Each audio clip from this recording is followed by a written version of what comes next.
So my voice probably sounds a little bit funny. I'm battling a cold, so I apologize. Bummer. But I got my physical mute button, so I can mute out any grossness so you don't have to edit it out. I appreciate that.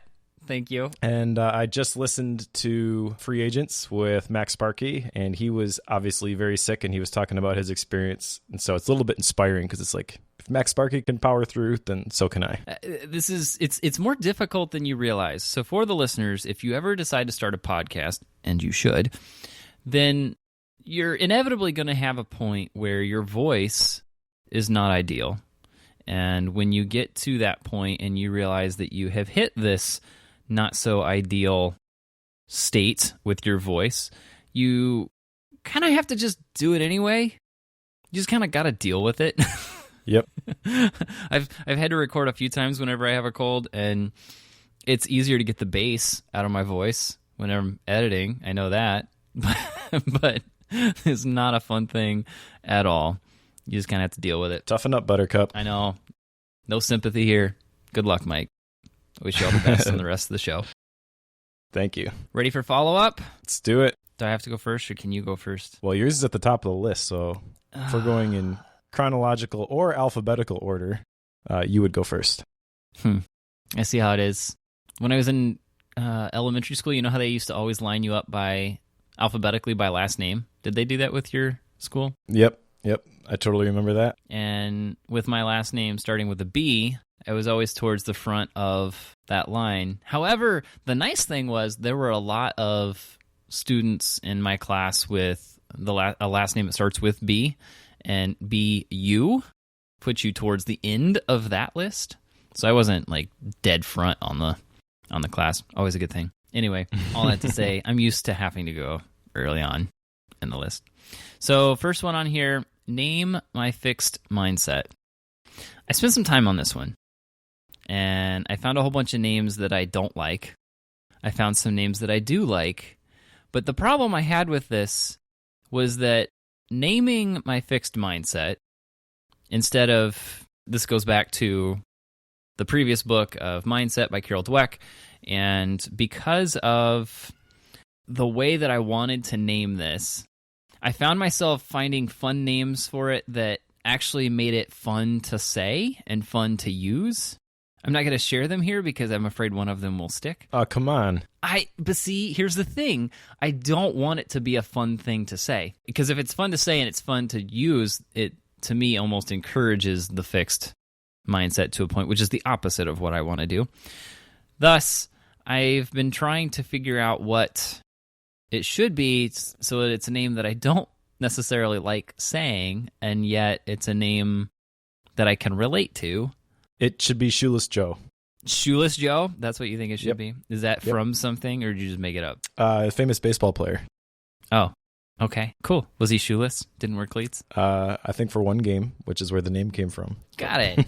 You want to take a crack at what I named this fixed mindset? Well, if it's not Shoeless Joe, I have no idea. That seemed like the obvious one to me. My working name, and I say working because I'm not sold on it yet, but right now I'm going with Oscar. All right. That's what I'm running with. Can I be done with this part now? Sure. Okay. All right, so number 2 on the list. Send a note to every author I read, and I intentionally mean for books on this particular one, simply so that I can find a way to encourage the authors that I've been reading and enjoyed. And I have done this twice now, received no feedback on it so far, which is fine. That's not the point. So I have started doing that. I assume at some point I'll run across somebody that will respond to it in some form. Did you send one to Mr. Taleb? I did. I didn't hear anything back. Okay. I wouldn't hold your breath. I just, as you're talking about that, because that episode, as we're recording this, was released not too long ago. And so I was re-listening to it before we recorded today. And you're talking about this action, and I'm like, I wonder what that would look like if Joe sent Mr. Taleb a message. It would probably be something along the lines of, "You're a brilliant man," and he'd reply with, "I know." Nope, I shared some thoughts, and I tried my best to be encouraging, and I heard nothing back. That might be a testament to him not dealing with email, just not being an email person. I don't know. True. Don't know. Okay, I'm done. Your turn. All right. My fixed mindset persona. I think maybe I took this a little bit further than you did. Did you actually define yours, or did you just name it? I just named it. I didn't go any further than that. Okay. I don't prefer to think about my fixed mindset much, so I didn't want to dwell on it. Well, let me tell you, I mean, as I started this, it was hard, but then once I got going, it's like, oh yeah, and you do this, and you do this, and you do this. So it got it got real fast. So mine is Miguel McGee, just because I have fun saying it. Miguel McGee. I like it. Miguel McGee is overstressed, overtired, overworked, overwhelmed, gets caught up in being busy and getting things done, never stops to ask why he's doing things in the first place. Just knows that things need to get done in order for him not to fail. He's reluctant to try new things because it's just one more thing that is going to stress him out. He is firmly caught in what David Allen would call emergency scan modality, but he's comfortable staying there because at least it's familiar and he knows what to expect. He's too busy to question how things could be better. He's always looking to the future for the next break or vacation when maybe things will slow down and get better. He has trouble delegating things because the person that I'd give this to probably won't do it as well as I would. And on the same note, he has trouble trusting people to follow through because he's been burned before. He has trouble relating to people because he's so focused on what is wrong with the task or the project that they're working on. He's just looking at the task instead of the person. So that's Miguel. Miguel does not sound like a fun person to hang out with. Apparently I'm not. At least occasionally. Like I said, this is all stuff I notice in myself. So as I'm thinking about the fixed mindset guy and projecting my own faults onto him, there was a lot of stuff that was illuminated. So got some work to do, but it was a good exercise. Fair enough. Okay, maybe I should go. No, I'm not going to say that. I'm not going to do it. Nope. Not going to do it. Oh, come on. You got to tell Oscar what a jerky is. I don't like Oscar. Go away, Oscar. Goodbye, Oscar. All right. So my second one here is have a good answer for how am I helping my wife develop personally. To be honest, I had forgotten about this one, but I did it.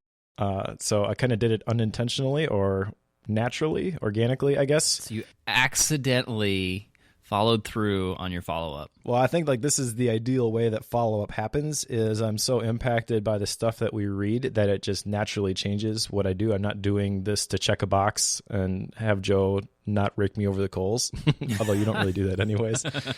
But so this is like ideal scenario, I think. My wife, she is another Wonder Woman. She homeschools our 5 kids. She runs her own photography business on the side. Like she does a ton. And she is very selfless. She will take care of other people at the expense of herself often. And so I've been talking to her the last couple weeks about making sure that she has time to take care of herself. And one of the things that I mentioned, like a great way to do that is we belong to this gym, which is just a couple minutes from our house. And they have built-in childcare. So any kids under 8, you can drop them off for up to 2 hours. And I've been trying to convince her for the last month or so, maybe we've been talking about this, like you need to go to the gym every day, not because you want to get in incredible shape or lose a bunch of weight or anything like that, but just go do yoga, go just hang out upstairs if you want, just drop the kids off for 2 hours because it costs you nothing and have a little bit of space, have a little bit of me time where you can just take care of yourself. And she started doing that a couple weeks ago. I think it was 2 weeks ago. She went every day, and afterwards she's like, "Yeah, you're right. That was incredible." And she's been consistent with it, I think, ever since then. So yeah, that's the story there, I guess, about how I'm helping my wife develop personally. She's less stressed because she can pay herself first. That sounds like a really fun time. Way to go, Mike. What's interesting about this is that like we belong to this gym for years, and we've talked about this a little bit before, but like it took us a while to actually execute on it. And as is usually the case with this sort of thing, like after you start doing it, you're like, what took me so long? Like I've been doing this thing for a long time, but never actually fulfilled my expectations on it. What happens if I try it once? Oh, I should have started this a year and a half ago. Yeah, it's kind of like, you know that people are telling you to do this thing and you kind of see the logic in it, but you don't really believe that it'll work. And then you just kind of throw it off, don't just dismiss it. And then eventually one day you try it and you're like, oh my gosh, they were right. This is amazing. And then I'm just using this as an example of that sort of thing. I mean, it definitely works the other way around too, where she points out stuff that I've been making harder for a long time. But every time that happens, I feel mixed emotions because I'm thankful that I understand the situation a little bit better. But I also feel bad because it's like, oh man, how much time have I wasted making this harder than it needs to be? Yeah, it's always disheartening when you realize you've been wasting sometimes hours at a time, or in some cases even days at a time, trying to do a task that you either shouldn't have been doing or there's a much better way to do it. And we won't talk about how many times that happens in code. No, I'm not going to go there. Then my last one, don't say, can I do this, but how can I do this? This is not something that I think I can just check off as being done, but I do have an example of this, which has happened in the last couple of weeks too, where there was a situation where it just was like, I don't think I'm going to be able to do this thing anymore. And then just a little bit different shift in mindset, realized that actually there was a way that this could still be done. And obviously you still need to consider whether those are the right things. But the shift is in looking at something based off of your current situation as opposed to looking at something through a new configuration, which opens up new opportunities, if that makes sense. This is something that I hope I will continue to do, but have had at least one small win from this recently. Cool. Well, good to hear. Yeah. Taking steps in the right direction. Do I need to carry this one over to the next round? I don't know. I'm not sure that there will be a real easy way to measure whether it was successful or not, other than hopefully I remember another example where I applied this, but I don't see this like decision whether to do this thing or not do this thing, or maybe reconfigure things so that I can do these things.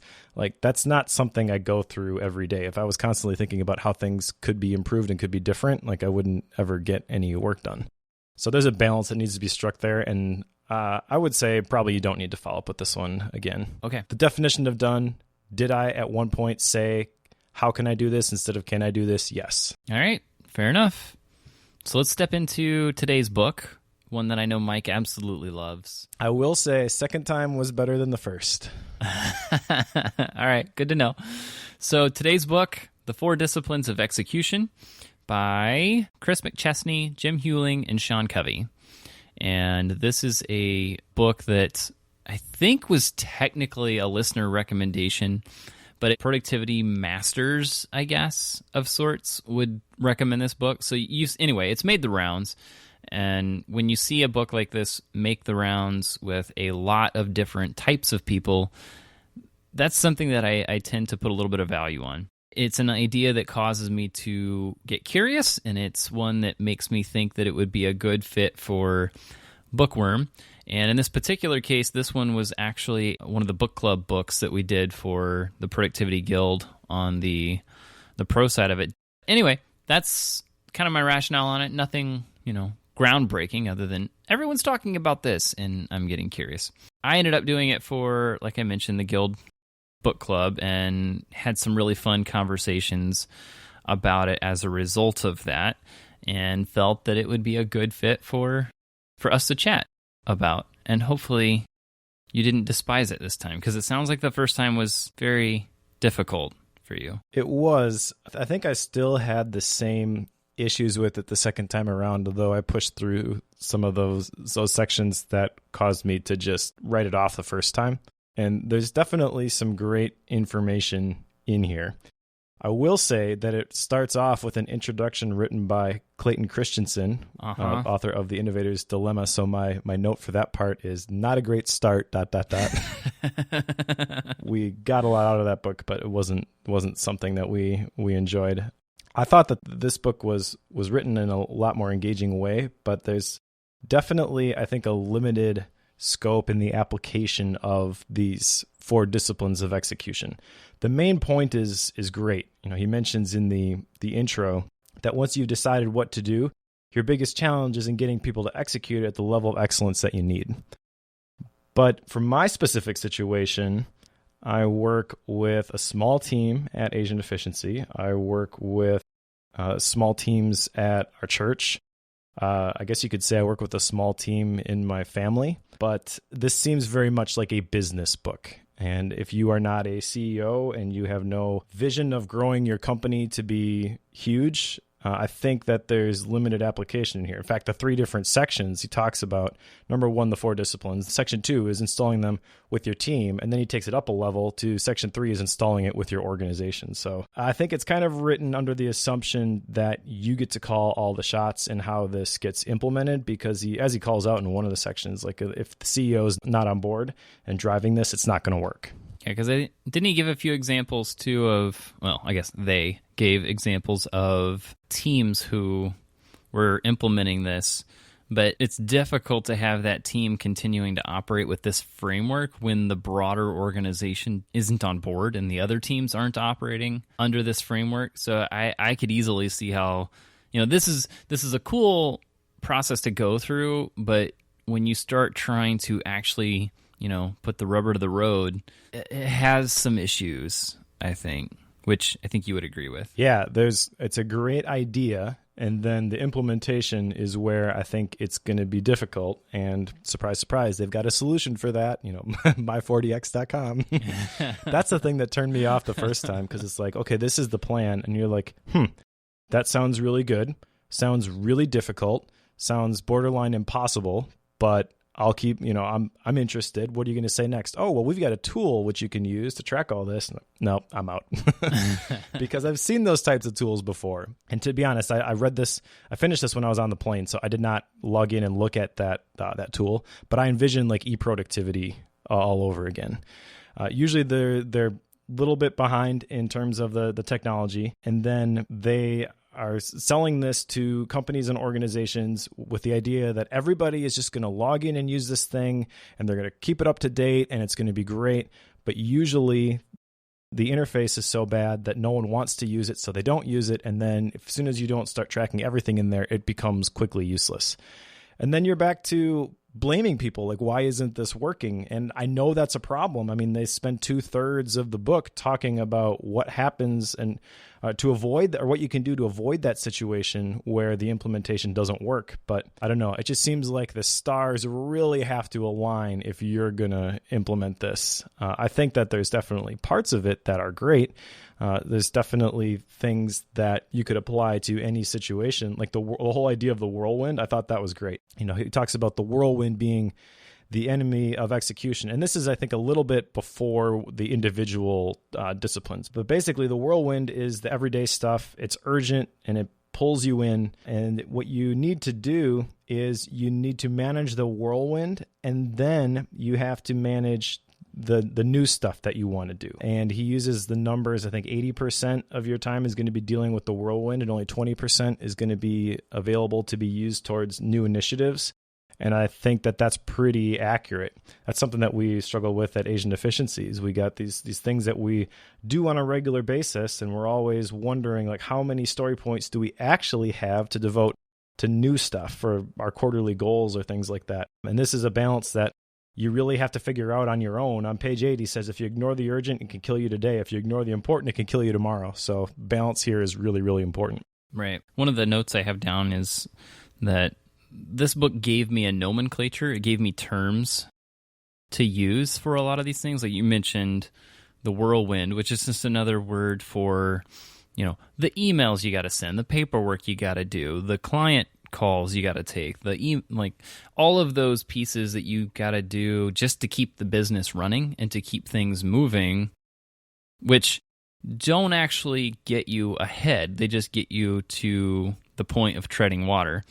And that's just one piece of it. But you've also got things like the scoreboard or the lead measures or the WIGs, the wildly important goals. Like having that nomenclature, I found to be very helpful just to think through the framework. It doesn't have to necessarily be this framework that I'm using, but you can pull pieces out of this, I think, and still maintain some of the names for things. Because I found the naming to be very helpful. Because even whenever I'm referring to, I've got my paper system and I've got all these different areas that I'm keeping track of in that, it's not uncommon for me to sometimes put WW next to certain tasks just so that I know that those are part of the whirlwind, and they're things I've just got to get done, but they're not as important as, some of the others that I'll put WIG next to, just so that I know that those actually apply to my goals. And, it's just interesting that I can do that, but at the same time,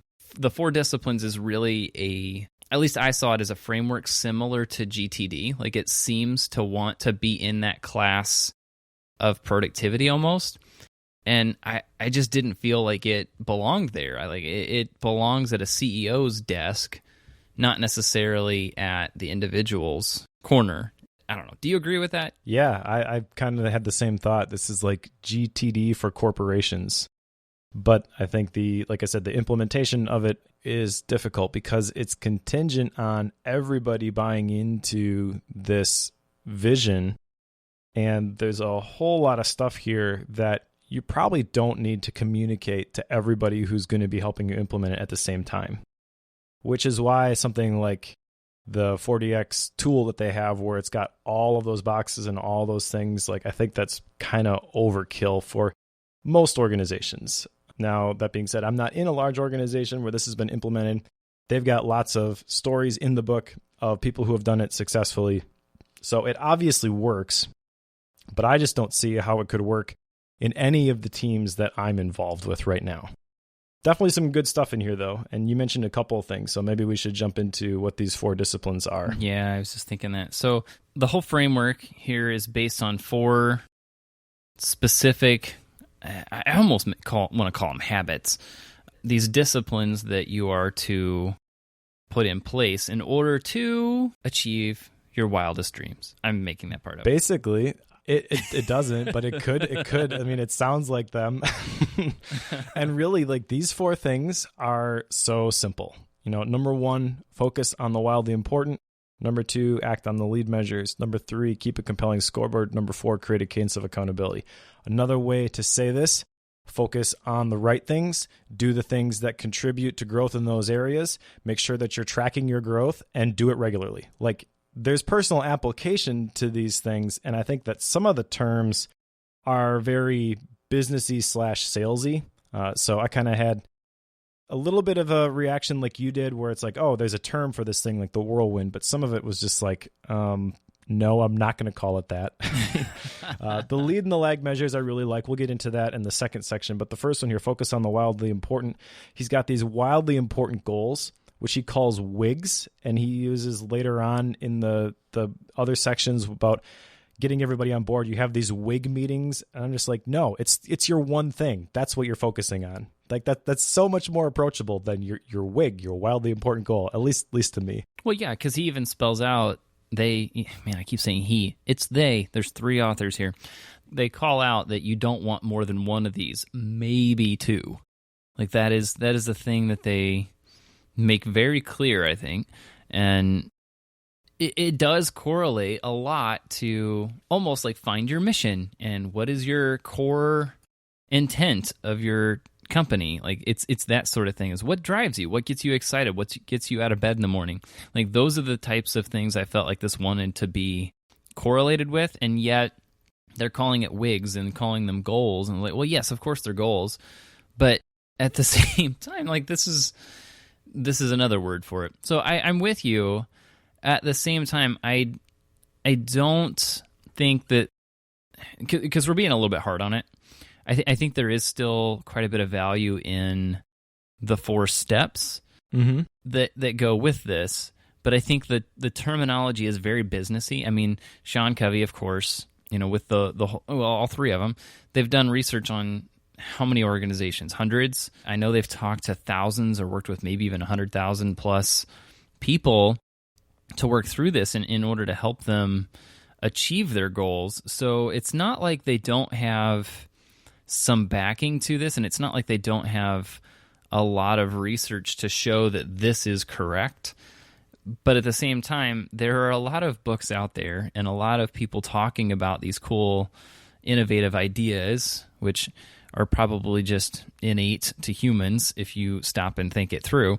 But these steps are very talked about. They're very normalized in the productivity space. So I don't really see this as revolutionary or groundbreaking, But at the same time, something like this would be very necessary at an organization level, like we've been saying, and using this type of terminology would definitely relate to a lot of executives and upper management. And honestly, if an organization is going to be successful, something like this could help significantly. I just think maybe you and I are the wrong audience for this. Totally agree. But I also don't think that we're being too hard on them, because they make a point of saying that you can apply this anywhere. And they use an example from section 3. They talk about 40X on personal goals, and they use an example of somebody who used this to potty train their kid. And I'm like, there is no way you used 40X to potty train your kid. I've gone through the process 4 times now. And we are not having WIG meetings with my 2-year-old to talk about the most important thing. We're just telling them you aim there. So like my note for that is like 40X and potty training, ? Please. Just embrace what you are. You are a productivity system for businesses. And you're absolutely right. Like, they have success in that arena. Don't try to be like, oh, this is a breakthrough system that you can apply to every area of your life. No, none of this stuff is new. But just package it like you did and say, if you're a business and you want to improve the effectiveness of your organization, then do this. Make it cookie cutter, make it prescriptive, and don't tell me that, oh, if you just change some of the terminology, you can use this with your 2-year-old who needs to learn how to go to the bathroom. Like, it's not going to happen. The first one is essentially what you would think. Focus on the wildly important. Pick your one thing. Like, what is the thing that you need to do for yourself or for your company in order to actually make progress, to get past the whirlwind and actually improve yourself or your company? And that is a thing that is much easier said than done. They have a lot of ways to help you figure out what this wildly important goal is. My gut reaction to this was, who doesn't immediately know what the answer to this question is when you first hear it? Businesses, that's who, because they've been doing the processes over and over again and never asking about why they're doing it. Yes. So when you first hear this, like, you immediately have something jump in your mind. Like, for a lot of people I know, it's, I want to lose weight, or I want to, be more fit. Like, those are very common goals, especially in personal lives. But when it comes to businesses, I think it can get a little more muddy.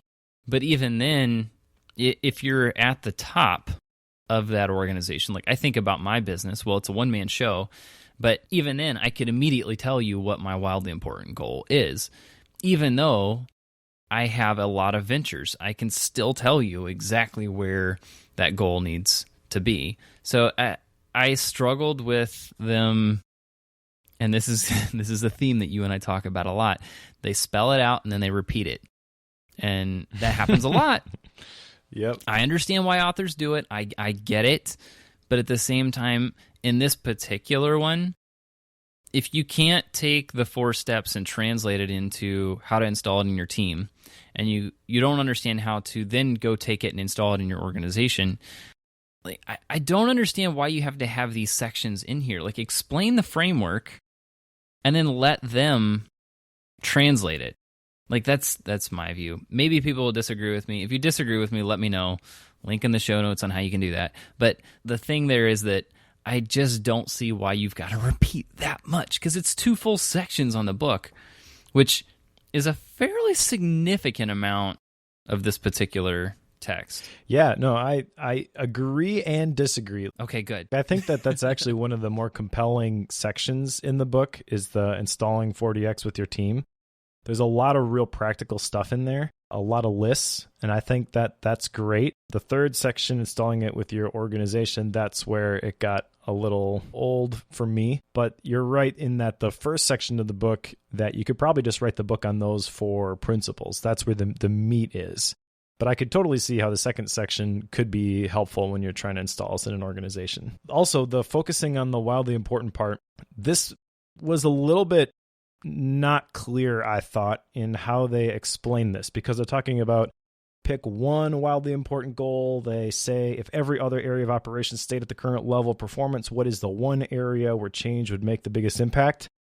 They say, don't try to change a bunch of things at once. They use the quote from Steve Jobs, I'm as proud of what we don't do as I am of what we do. And then when they get to the 4 rules for applying discipline 1, they talk about don't let your team focus on more than 2 wildly important goals at the same time. So it's like, okay, you just preach this message and now you're making a concession against it. It's like, we want you to pick one thing, but we know you're not going to do that. So at least don't pick more than 2. Yes. It's like, do you believe this or not? Like, either say, one's really not that important. Make it consistent. Make it 1 or 2 throughout the whole thing. Or at least at the very end, when you're talking about how you're going to pull this off, don't be like, well, it's okay if you've got to. I changed my mind. Not gonna do it. Okay. Again, I get it. Businesses, organizations, if you ask a CEO which one of these things is most important, they're going to say all of them. Yes. But to me, it kind of watered down the effectiveness of that message. And I believe that this is the first discipline. This is the most important one. Like, if you're going to pick one theme that really is going to make a difference in your personal and professional life, it would be this. Pick that one thing where, according to the One Thing by Gary Keller, he says the one thing that makes everything else easier or unnecessary. It doesn't say pick that one thing and then add a couple ancillary things right alongside it. Like, no, there's one thing. There's no room for negotiation on this in my mind. So the second discipline here is act on the lead measures. This is my favorite one. This is your favorite? Yeah. Yep. I could understand that because this is the one that I think I resonated with the most as well. But the principle here is that you take your wildly important goal, you think it through to determine what, I guess from a data standpoint, like what can you break that goal down into in order to accomplish the goal, which that ends up being your measurement on whether or not you're to that. Now, we should also backtrack a little bit and say that whenever they tell you to come up with your wildly important goal, they have some criteria on how you should define it. And it's always go from this point, from point A to point B in X amount of time. Whenever you do that, you can then translate it down to, okay, if I'm going from 0 members in January to 1,000 members in June, then I've got 5 months to accomplish that. And then you can take the 5 months and say, well, that means I've got to have 200 a month to get up there. And then that becomes your lead measure, because then you can look at the month and say, okay, did we hit 200? Nope. Well, we got to ramp things up then so that you can keep going. And that's how you create your trajectory to get to that goal. And those become your lead measures. Yeah, this is great stuff. And to revisit what you were just saying about the wildly important goal, defining it, the formula that they use is from X to Y by specific date, which is great. And that leads in perfectly to this lead versus lag measures, though, because most people, when they measure that in terms of their wildly important goal, they are measuring those lag measures. The number of members, like you mentioned, or the sales amount. We want to double our sales this year. That's something that I've heard in the past. Well, you can measure that at the end of the year and you can see if you hit it, but that's the lag measures. It doesn't tell you whether you did the right things in order to double your sales. And a lot of people, I think especially in sales, there's a disconnect here a lot of times between those lag and the lead measures, because you're being measured against the lag measures in terms of your performance. But what's really driving that performance is the number of calls that you make or the number of emails that you send. And understanding how those are connected is really important if you want to maintain the motivation to follow through and hit those lag measures. Because you could be doing the right things, and if you're not seeing the results, if you're just looking at the lag measures, then you can get discouraged pretty quick because you're like, oh, I'm not seeing any change. This isn't really working. Yes. And even I think maybe the example I gave is geared on lag measures versus lead too. Just because, I would think of acquiring members to a site would be the end result, versus the lead on that would be, the way that you actually accomplish that, which, in our world, that would mean recording audio or writing or putting together videos. Exactly. And you could translate that into every time I release a video, I get, 3 or 4 new members. So that would mean that I need to release 10 videos across a certain time frame. So you could then say, okay, well, have I created my 10 videos? No. Well, of course, your lag measure isn't going to measure up just because you haven't done the actions at the beginning to actually achieve that. And that's the hard part, is figuring out how those are connected. Because as he mentions in the book, there's two responses to a lag measure. Oh, cool, if you've hit it, or oh, no, if you haven't. But at that point, it's too late to do anything about it. Right. Whereas the lead measures, if you can figure out how those are connected to your lag measures, these are the things that will tell you if you're likely to achieve that goal, and they are fully within your control, which is important. So they're predictive and they're influenceable. Or you look at your lag measures, it looks like, we're not going to hit this point by whatever date based on the data that we've got right now. You can pull the right levers and you can put more effort into the right lead measures to adjust for that and to still hit your targets. But if you don't understand the connections, then you really have no idea whether what you're doing is hitting the mark. And these lead measures help you with the third discipline, which is keep a compelling scoreboard. And I forget what some of the recommendations were on this, because I think this was a bit fuzzy for me whenever I was reading it, trying to nail down what do you actually mean by this? And they have some examples, but my data analyst brain kept translating it into just create a graph and put your dots on it. Like that's you've got your lead measures, and then you've got your lag result that you're trying to hit, and ultimately what this becomes is the chart that shows how close to your end result you are getting, which I just translated as put dots on a graph.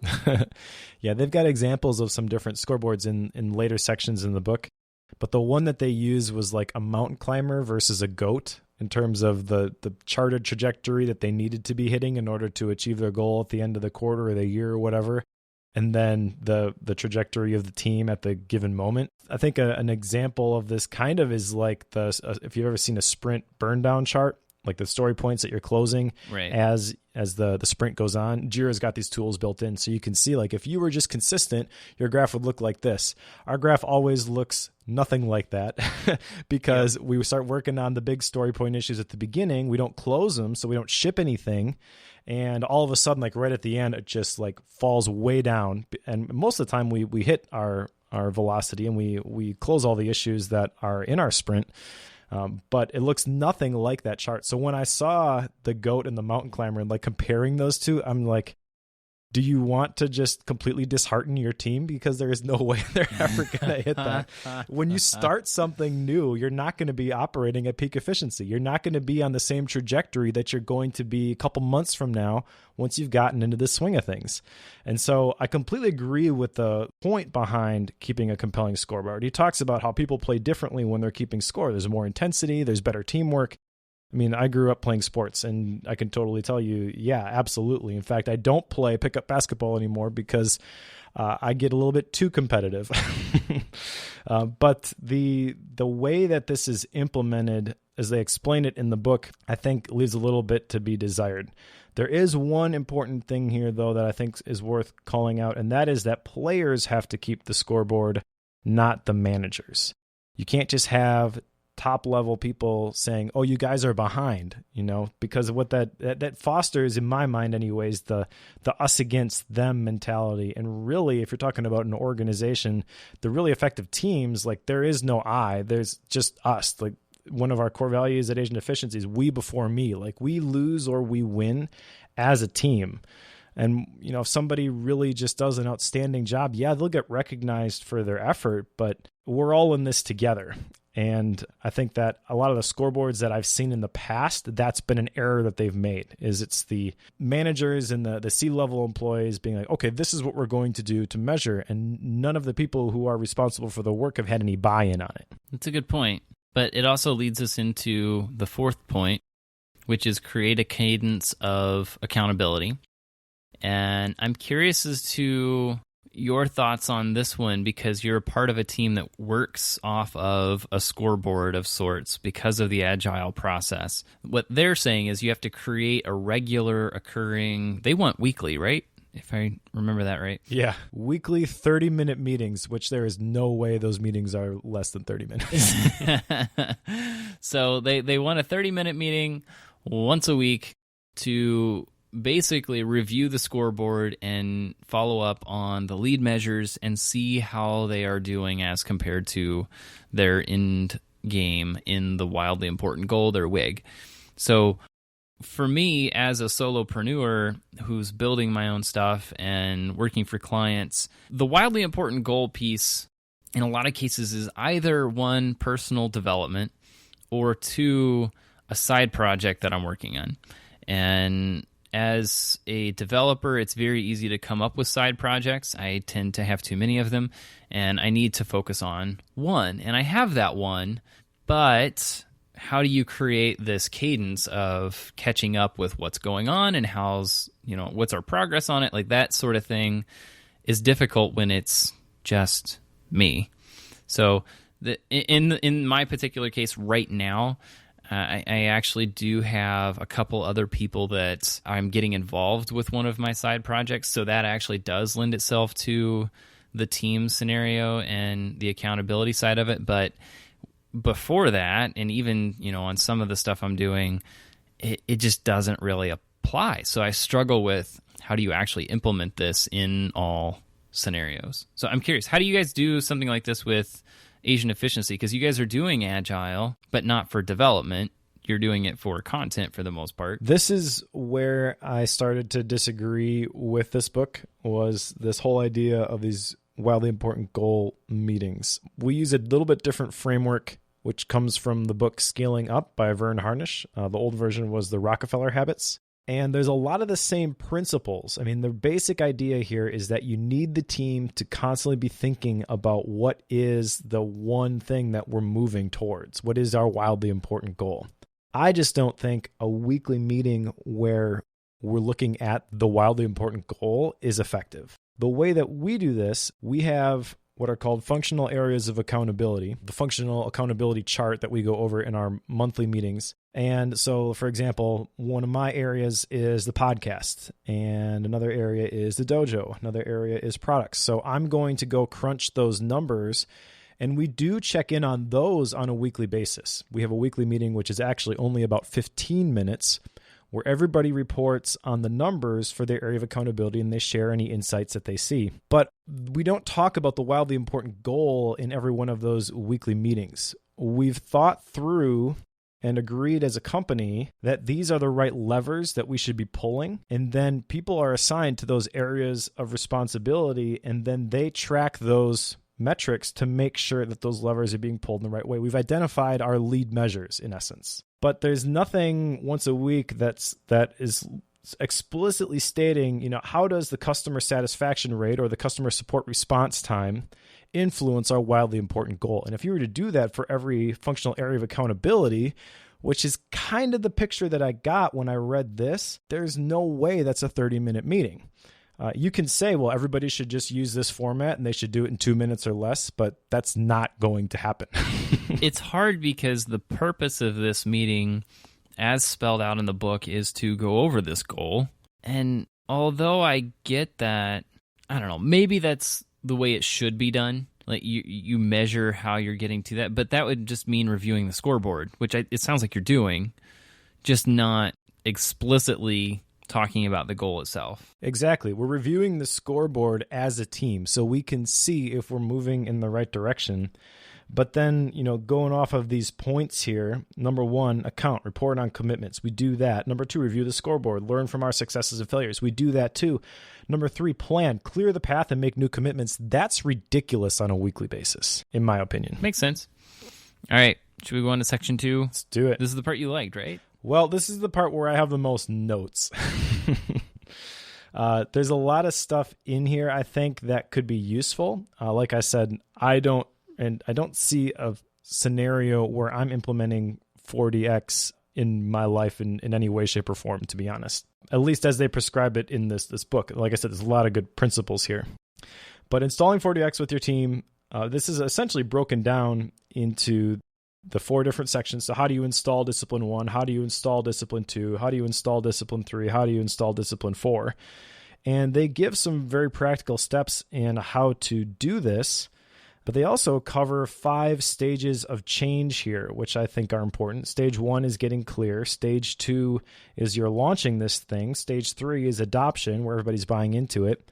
Stage 4 is optimization, where you tweak things. And then stage 5 is habits. Okay. And that even that is, I think, way more complex than it needs to be. Really, the takeaway here is make the things that you want to do over and over again, the right things, the lead measures, make those habits, and you're good. Yeah. So I'm a part of a few, and I'm also a part of temporary teams. As a freelancer, you get drug into teams just kind of quickly. This is why I have a lot of accounts with, say, Trello and Todoist, and I'm all over the place, Atlassian and stuff. Like I'm very familiar with these products, and I use a lot of them regularly. This might be why I'm on paper. So the thing with it is that I get to go through this process of onboarding, you get to get credentials, you get access to things, but on top of all that, you're trying to get familiar with the cadence of the team. And for some, in some of my clients, actually the majority of my clients are international anymore, which is kind of fun because they're working while I'm sleeping and I get to work while they're sleeping. So it works out quite well for me. So I don't get the daily interruptions piece from a lot of them. But you go through this spin-up process with each of them, which I account for in my quotes. And by the time you get into the groove with them, at least for me, my project is usually half over, if not almost over. And you wrap it up and you move on, and then you do it all over again. So you have to be okay with getting involved with new things very quickly and frequently, which is a good thing for me because I love new things, new and shiny, yay. So it's a good thing to see new organizations and new ways of interacting. So I haven't yet run across a team that uses 40X. I run across a lot of agile shops, oddly enough, a lot of waterfall shops, which I don't even want to go into. Not going to do that. I guess what I'm getting at is this is not a thing you see frequently. I can see how it would be helpful.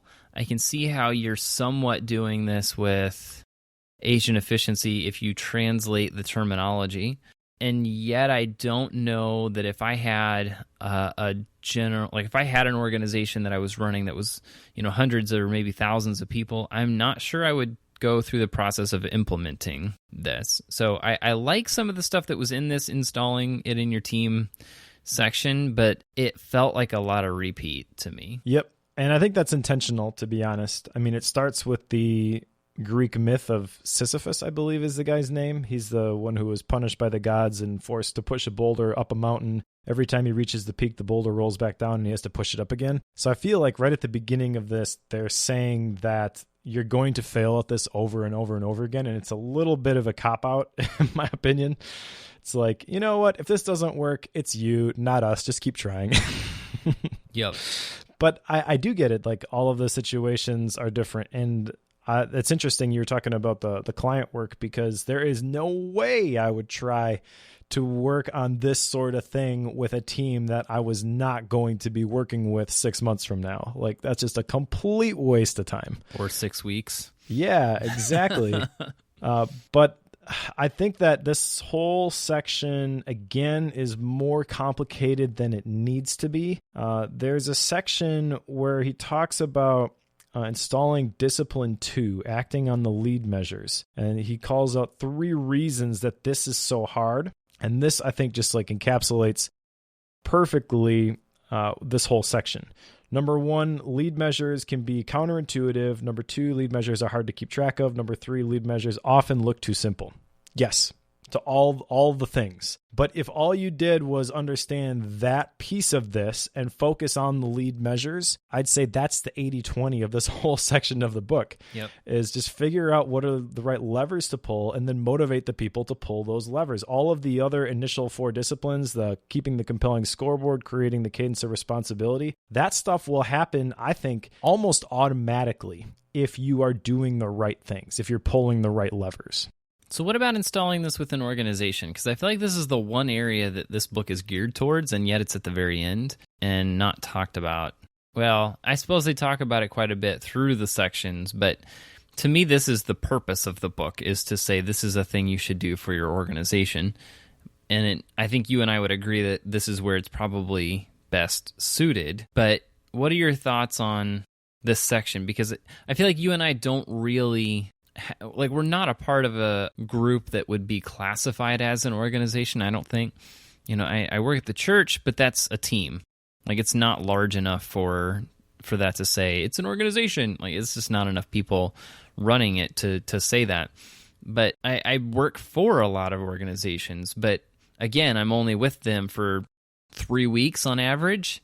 So you get familiar with each other, you get the thing done, and then you walk away. Sometimes I come back and I do something again for them, but that is not, I don't want to say that's not the norm, but I don't do extended stays with organizations is what I'm getting at. Yeah, so this section, again, not a huge fan of this. So let me back up just a little bit, because in the previous section about installing 40X with your team, the very last chapter in here is automating 40X, which is the sales pitch for their software.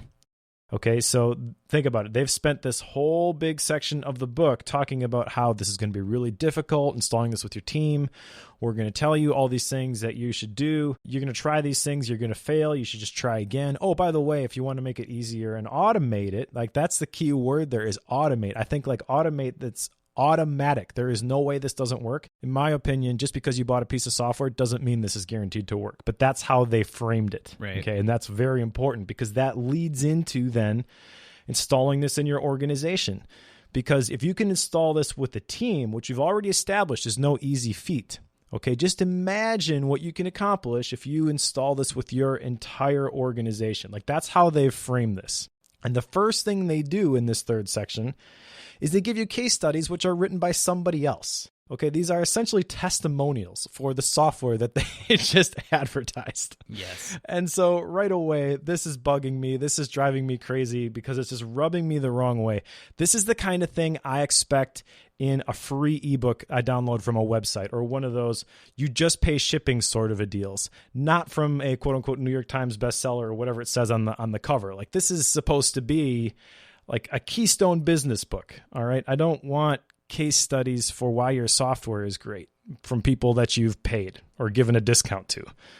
But again, this section, there's some good stuff in here. They have steps to installing 40X in your organization. Some of these I like, some of them I don't. Step 1, clarify the overall wildly important goal. Absolutely. Makes a ton of sense. Step 2, design the team wildly important goals and the lead measures. So how do the team wildly important goals support the overall wildly important goal? That makes sense too. Step 3, leader certification. I wonder how you get certified. They didn't talk about this. Joe, you have any idea? How do I get certified for 40X? I don't know. I wondered that when I read it. I probably have to pay them, huh? I mean, they're the guys who...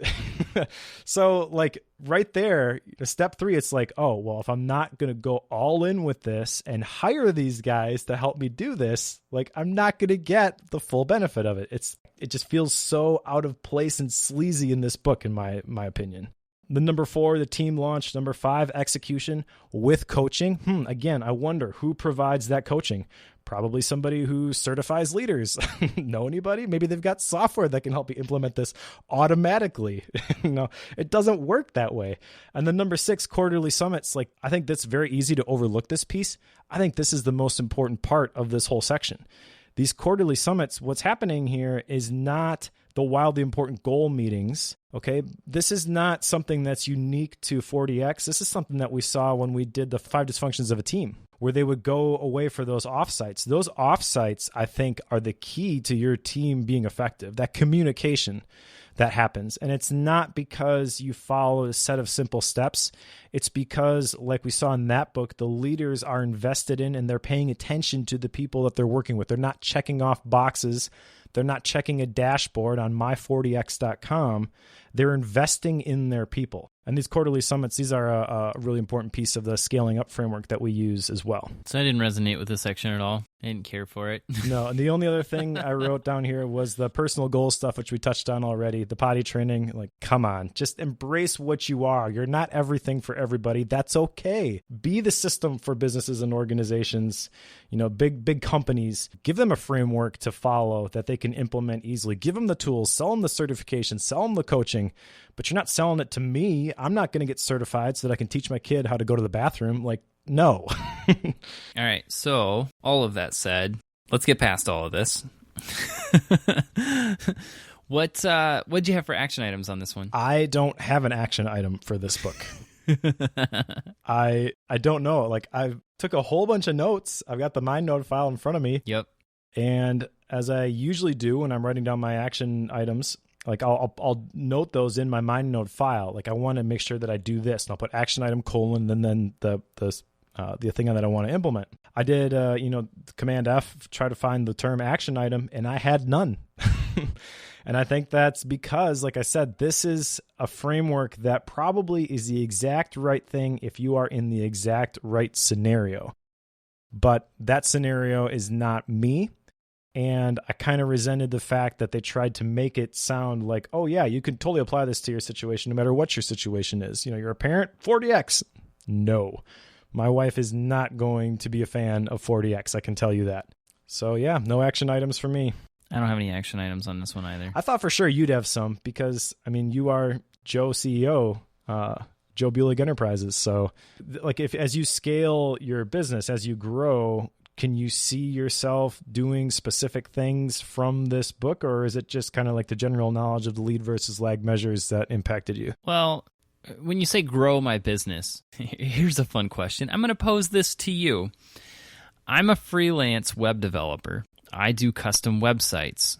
How do you scale that? Yeah, no, I mean, I get it. If you are the one doing all the development, there's not a whole lot of room for that. I thought I remembered you saying at one point in either Bookworm or maybe one of your other podcasts that you were looking at like offloading projects to other developers. So I thought maybe some of this would resonate in that specific scenario where essentially you're kind of building a team of other freelancers, but you're dictating how the work gets done. So maybe there is some of this that you could apply in that specific scenario. But yeah, I get it. I mean, if you are the one doing the work, there's no sense having a 30-minute wildly important goal meeting with yourself. Yeah, I mean, I could do that. Or, I do pass some work off to some other developers. I just did some of that this morning. But even with that, like, we're not into this together. This is just a small project that I need some help with. It's kind of like me with my clients where I come in, I do a thing, and then I leave. This is the same thing with them. We're just doing repeated projects. But there is no broader goal that they're going to be working on with me. Like, if there's a goal, it's my side project. It's not going to be, let's go build a network of plugins together. Like, well, no, I want to build the network of plugins and then maybe let you, hire you to help me with it on occasion. Like, that would be the thing to do there. So when it comes to scaling a freelance web development business, I don't think that's a thing that, if you're honest with yourself, will actually happen. I think if it's going to scale, it's because you're doing the side project thing, and your side personal stuff actually drives an income that you can then turn into a business that's outside of the freelance stuff. So that's a thing that you see a lot with tech startups, is that the person who started it or made the thing to begin with, they were doing development, and then they had a need for something, or they wanted a tool to do something for them. They go and they make it, and then that becomes a business in itself, and then they eventually drop the freelance work. So that I can see, and there's one of my current goals is to potentially take a shot at that. But as the development business goes, I don't really see that as a place where I would focus this. Yeah, no, that makes sense. And that's why I think that this is, for some people, the absolute right thing. But I think that those people are few and far between, and not the typical person who listens to Bookworm. I think a lot of the people that listen to Bookworm, they're in a similar situation, what you just described. They're working a job. Maybe they're a freelancer. Maybe they're not, but they've got some sort of side project that they're trying to grow, and maybe that becomes a business in the future. But it's just something that they're doing. It's the essence of a passion project, and I think that there's a lot of things that you could translate from this book, but the way that they explain them, the language that they speak, makes it very difficult. In a way that a lot of the other books that we read from this like productivity space aren't. They're a lot more approachable. They're a lot more generalizable. And that's probably just because this is written from a business perspective instead of a personal perspective. I think if it was the other way around, if it was written from a personal perspective, you could make that leap a lot easier in terms of translating how can I implement this with my family, with my business, with my church group, whatever. But because it's written specifically from the business perspective, it's a lot harder to do it the other way around. All right, so the hard question, author style and rating. What do you give it, Mike? I struggled with this for a long time because as I was reading this, I was also in Austin for an Asian efficiency mastermind where we had 9 of our best customers in a room. They all had 45 minutes on the hot seat to talk about their personal or professional problems that they wanted solved and get feedback from the group. I found myself referencing this book way more than I'd care to admit.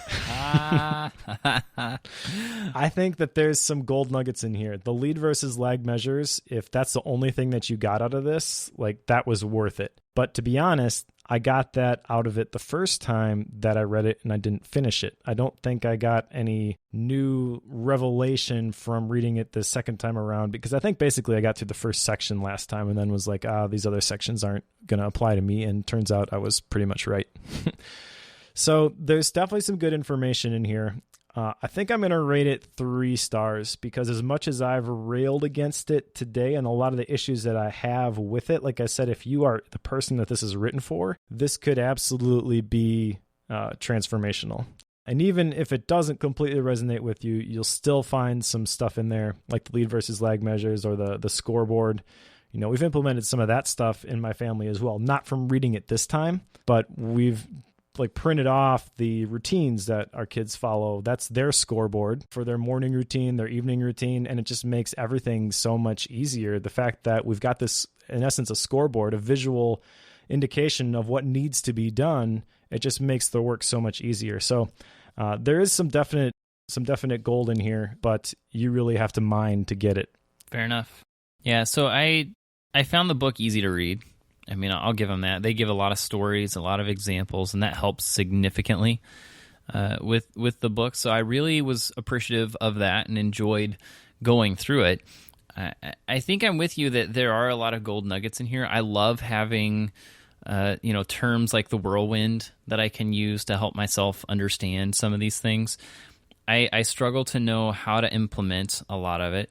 And yet, when I look at the 4 steps of defining what you want to do, what's it going to take you to get there, keep track of what it takes to get there, and, do the cyclical process of keeping everything in check. That 4-step process is very powerful.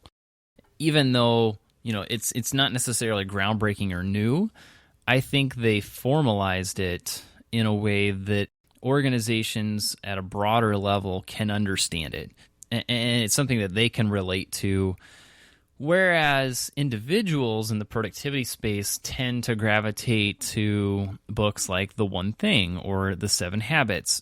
Those types of books are more geared towards personal versions of this in some form or another. They're not laid out like this, but they tend to synthesize the same ideas in those forms. So I do think that the book itself has a lot of value even for individuals, just because, like you're saying, there's a lot of little nuggets in here. There's a lot of tips and tricks that you can pick up.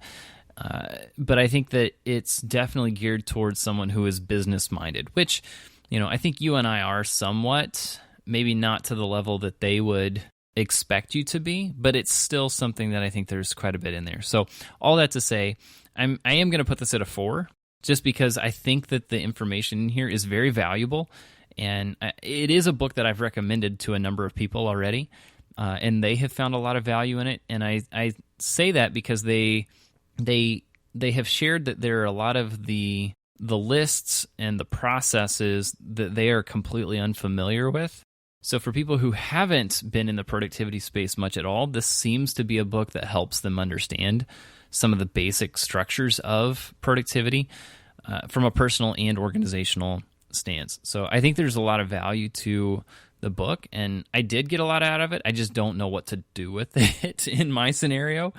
I have some ideas that it could apply to in a business idea that I'm working on right now. So I could see how it would apply to that, but my personal freelance work, I struggle with it. So that's what I got. So I'm going to put it at a 4. Nice. Yeah, as you were talking, I was trying to look up the website because I was like, all you need to do to implement it is go to my40x.com. But apparently you go to my40x.com and you can't even sign up for it. Like if you go to the website, it has a couple of additional buttons for software updates, upcoming events, and viewing the demo. None of them work for me. So that's cool. Yeah. All right. Let's put 40X on the shelf. What's next? All right. So the next book that we're going to be doing was inspired by another one of your podcasts where I heard you and Drew talking about The Artist's Way by Julia Cameron. Ooh. And it intrigued me. So I have this book, haven't started it yet, but am anxious to dive into it. Nice. I'm looking forward to that one as well. I think that one's on my list. It just hadn't made it into my list for Bookworm quite yet. So anyway, the one after that, 168 Hours by Laura Vanderkam. And this was a listener recommendation. I'm on my bank of recommendation books, and this one was not a textbook and looked interesting, so I selected it. That's what we got. So Nice. The Artist's Way, followed by 168 Hours.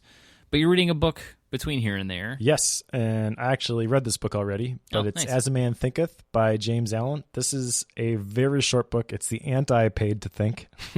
I think it's an older book, and you could probably even find it for free, like a PDF version. I think the printed one was something like 40 pages. But it's just on the power of your thought life. And the inspiration for that term, as a man thinketh, is actually from the Bible.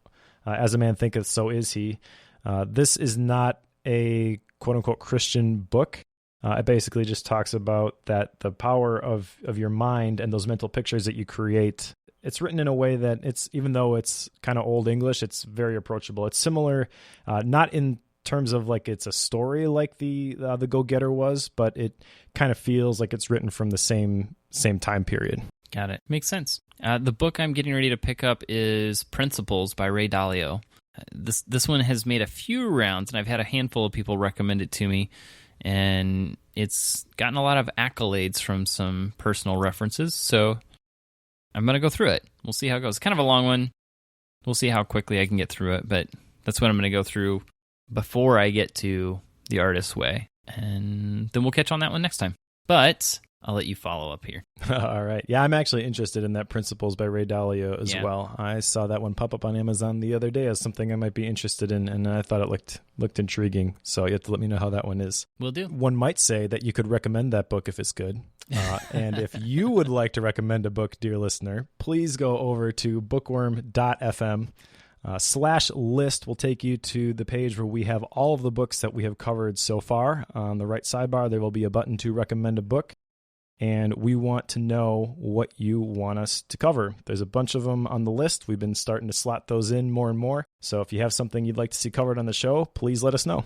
And if you have some feedback for us or you love the show, one of the best ways you can do that is leave us an iTunes review. We greatly appreciate that. But if you also want to just ask a question or follow up with something, you can do that over on productivityguild.com. You'll find a topic there for this episode. I'll do the best I can to get a link to that in the show notes as well. And you can click on that and go ask a question, interact with the show, so on and so forth. And Mike, are we still trying to beat KCRW? I haven't checked. Oh, you know it. So KCRW is beating us. If you go search for Bookworm, their show pops up right before ours. So leaving iTunes reviews greatly helps us take them down. Please help. We're coming on the holiday season. Give your loved ones the gift of Bookworm, and give Bookworm the gift of a glowing 5-star review. It would really help us out. All right. Thanks, everybody, for listening. If you're following along, we'll be covering The Artist's Way next time, and we'll talk to you all in a couple weeks.